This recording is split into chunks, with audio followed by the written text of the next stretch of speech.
Ndabahaye amahoro mwese mukunda imico n'akaranga vy'Uburundi, izina ry'iwanje ni Feliciano Bankunguka, muramenyereye mu kiganiro Nyibutsa Akaranga gica ku muhora wa YouTube kuri Nyibutsa Akaranga TV.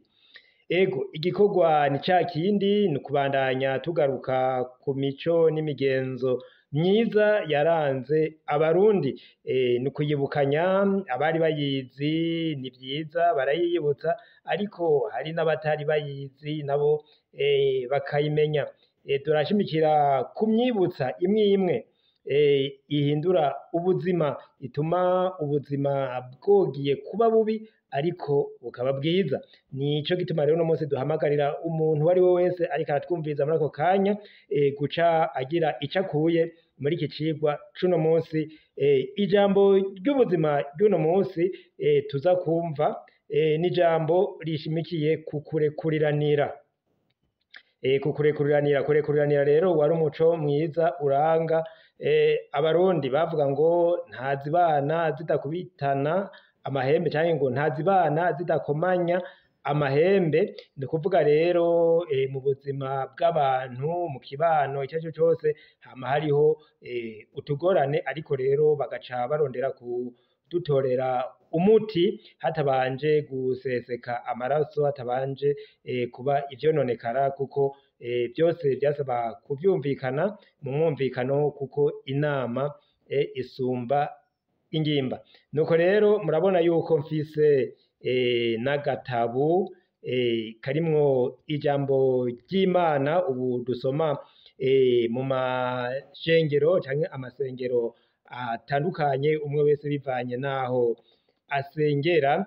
Turaza kumva rero mu mico y'Abarundi aho hambere ico yatwigisha, duce twunga rero no kuri iri jambo naryo ico ritwigisha, kugira ngo tunywanishe ya mico kama y'Abarundi y'aho hambere hamwe no gusenga kubu. Muti ni kubera iki none Bankunguka umutohoji w'Uburundi ugomba kubikora gutyo? Nuko tubanza kwinjira muri ya mico kama yacu y'Uburundi, tusobanure turabe vyiza birimwo, hanyuma tubandanye tubigenderako. Iri jambo ry'Imana naryo ritwigisha iki?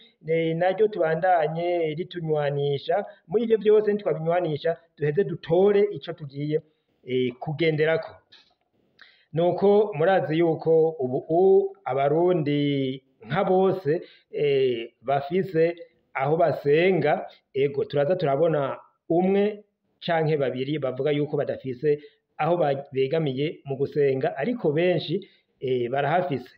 Twaragiye turabona n'abagiye barasaza bakitaba Imana atana hamwe binjiye ngo bagiye gusenga. Ivyo navyo bikaba vyagiye biratumwa n'ivyo bemera kera, bakabona yuko inyigisho barose hambere zatuma umuntu aba umuntu yuzuye, akubaha ubuzima bwiwe n'ubw'abandi. Bakabona yuko ubu rero iri jambo ry'Imana rishasha umengo nta kintu gisumbirije boba baje kuzana, kuko ivyo Umurundi yavyize kuva kera hariya ku ziko.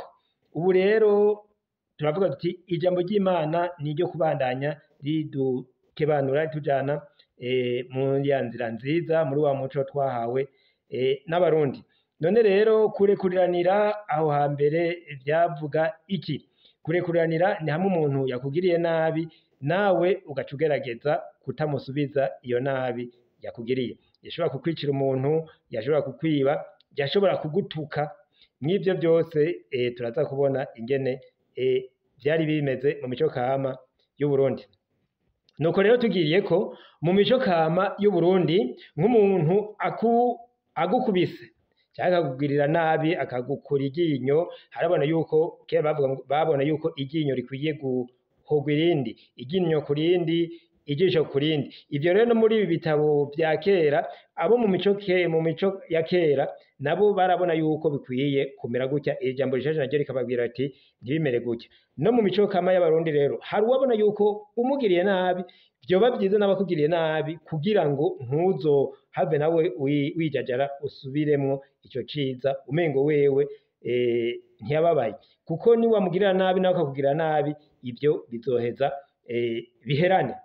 Ariko rero imico yaca igarura ikavuga ati oya, yarakugiye nabi nawe ntusubire ngo umugirire nabi. Vyihoze, girondera kugiriranira imbabazi mubane amahoro. Niko na Kiranga yarakora umugirwa wiwe wo kubahwanya. Nuko rero umuntu yakugiriye nabi, hari umuntu yaca avuga ati ibyo angiriye nanje mbwirizwa kuzobimukorera. Akavuga ati uwuguheneye ntumuhenere akwita ikiburanyo. Uwuguheneye ntumuhenere akwita ikiburanyo.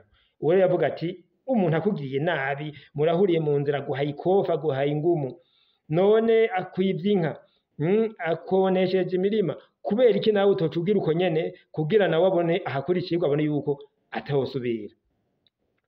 Aho rero abarundi baca bamama ati oya, suko bibwiza kumera, suko bibwiza kumera. Bavuga ati ihorihori rihonya umuryango, kuko niba yakwiciye umuntu nawe ugaca ugenda ukamwicira, nuko bizosubira uko nyene bibandanye, uzosanga imiryango yarahonye.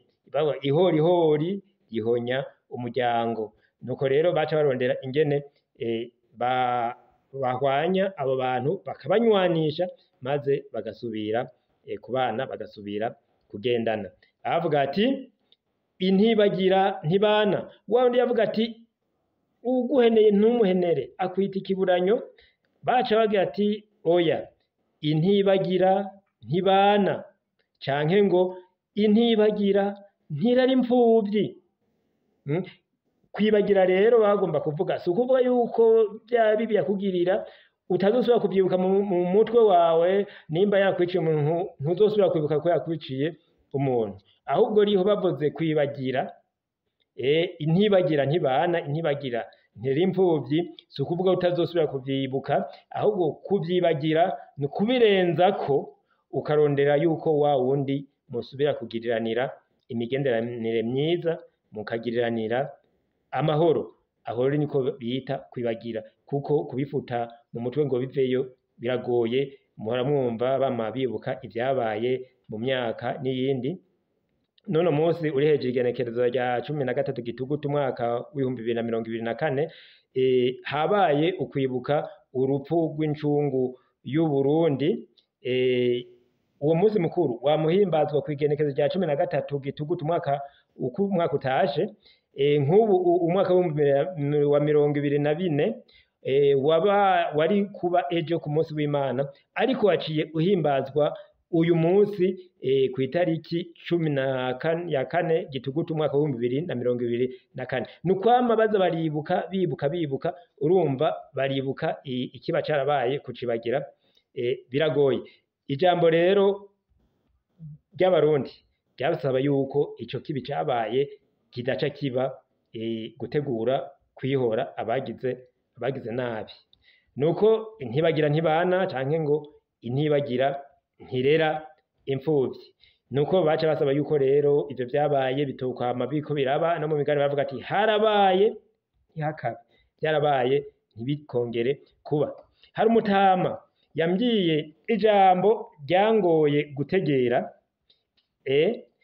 ati n'umutama yaba mu Munywero, ni komine Musongati, intara ya Rutana. Yambwiye ati ikibi ntikizira kuba, kizira kongera. Ikibi ntikizira kuba, kizira kongera. Sinzi yuko nawe ngaho uhatahura. Nanje najanywe mu bwenge ndiyumvira, none ikibi ntikizira kuba, kizira kongera. Kizira kongera.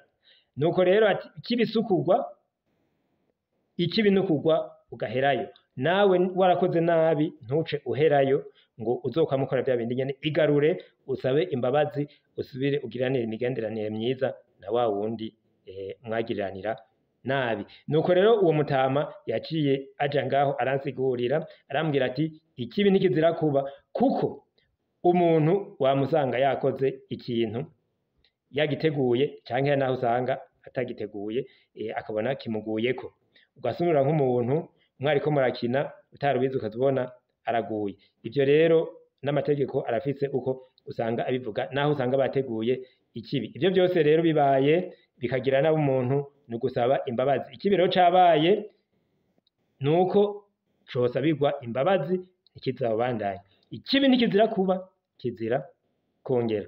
nuko rero abarundi uko niko babibona, ikibi nticovura ikindi, ikibi ntikivura ikindi.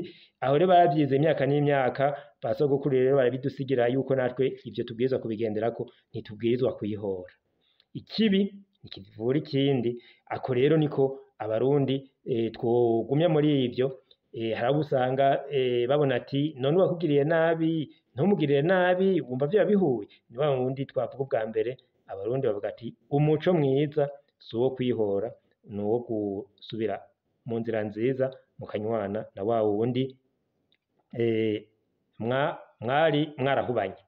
Nuko rero tuje rero muri ijambo ry'Imana naryo twumve uko rivuga.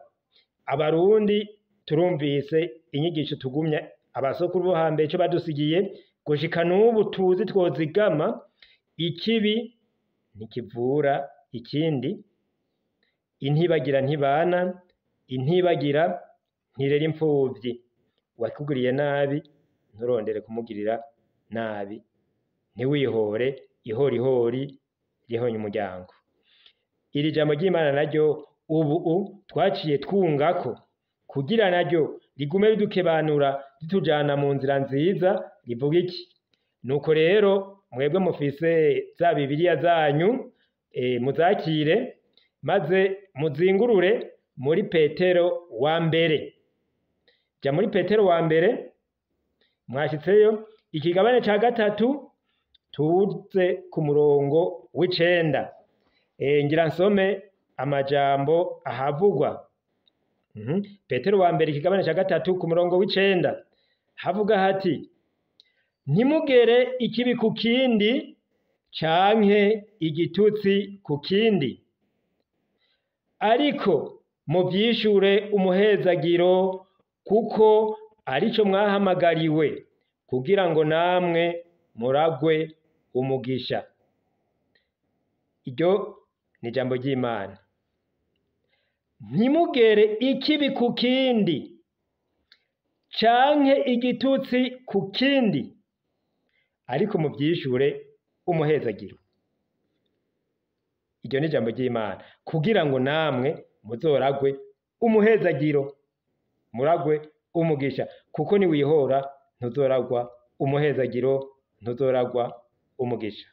Nuko rero ntore z'Imana, barundi bene wacu, namwe mwese mushobora kumva uru rurimi rw'ikirundi aho muherereye mu mpera z'isi, mwaba abarundi canke abandi, iri jambo ry'Imana namwe ribubake. Ntimuhabe kwihora, niho ubuzima buzogenda neza. Kwihora turabonye yuko imico y'ikirundi ivuga yuko atari vyiza. N'uturirimbo tw'ijambo ry'Imana mwarumvise akarimbo nyene baciye bakura ngaha nyene, bahora baririmba mw'isengero bavuga ngo rekuriranire barundi, intibagira ntibana, intibagira ntibana, intibagira ntibana.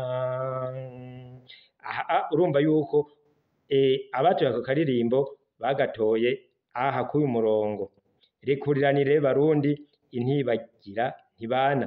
Ni ijambo ry'Imana, kuko urumva nico ciyumviro c'abarundi caho hambere mu mico kama y'abarundi, naryo ni ijambo ry'Imana, kuko ribuza kugirira nabi ubundi. Nuko rero bamwe bavuga ngo imico ya kera ntiyari myiza, muca mwumva aho Uburundi bwacu bwari buri. Uko rero niko ba sogokuru bacu bubatse igihugu, babuza kwihorana, bahimiriza kubana neza. Maze rero n'iri jambo ry'ubu rigaca rinywanisha ivya kera n'ivy'ubu. Bamwe bavuga ngo nta gukerakera mu vya kera.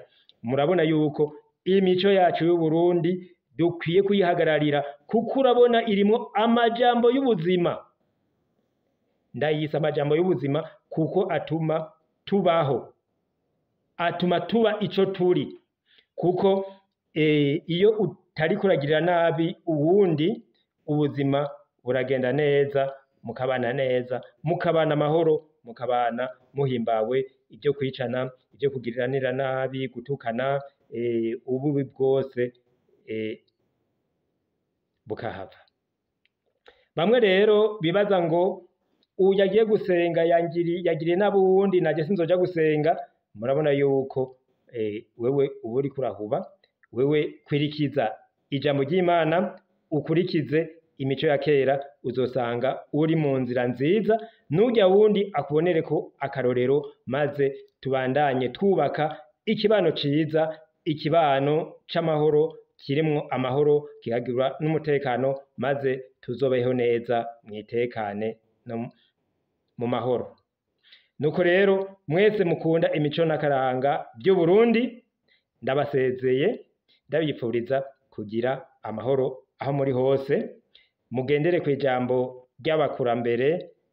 Abarundi bo hambere bavuga bati ikibi ntikivura ikindi. Duce tuza no kuri iryo jambo bunze ko rya kabiri ngo intibagira ntibana, intibagira ntirera impfuvyi. N'iri jambo rero twumvise muri Petero wa mbere ikibane ca gatatu kivuga kiti ntugere ikibi ku kindi canke igitutsi ku kindi, kugira ngo nawe uzoragwe umuhezagiro. Nta kindi noreza ngaho atari kubasezera. Mugire amahoro, mumenyeshe abandi iki kiganiro abatari bwakimenye. Ego umunsi mwiza mwese, mugire amahoro.